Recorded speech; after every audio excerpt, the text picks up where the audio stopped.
And to understand addiction, you have to know that addiction is a brain disease. It's a brain disease that crosses physiologic, body, physical stuff, psychological, psychiatric stuff, spiritual stuff, and it mashes it together into some ocean of despair.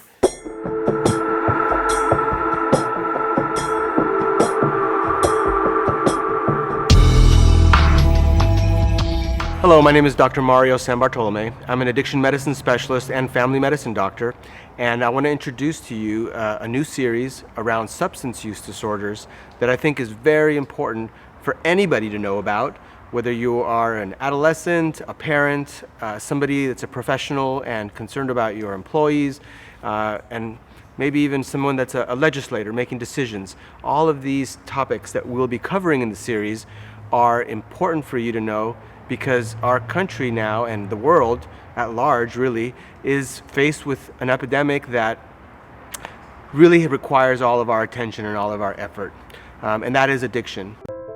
Addiction is not a disease of an opioid or of alcohol. It is a disease of the brain, and as we know, people will be using multiple substances at different times.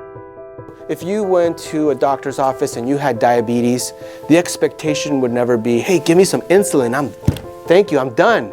It would never be that, ever.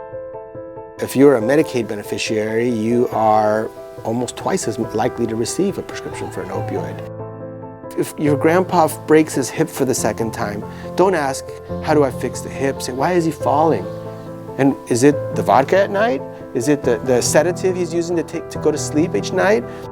You get to identify, oh yeah, that is my family and my friends and my pastor and my teacher, and any one of them could have the disease of addiction. We'll be talking about some of it, specifically about certain substances like opioids and alcohol and benzodiazepines, which are sedatives. But we'll also be talking about some of the aspects that sometimes people don't think about, like the role of depression and bipolar disorder or anxiety disorders, and maybe just coping with the traumas of life. So everyone should be able to relate to this, and I hope that you subscribe and do your best to try to figure out not only how it affects you, but how you can affect our own society as it tries to understand the plight of somebody with an addictive disorder and how it affects a family. This is not about, hey, I'm going to watch you so you don't ever use cocaine or you don't ever do this. It's quality of life.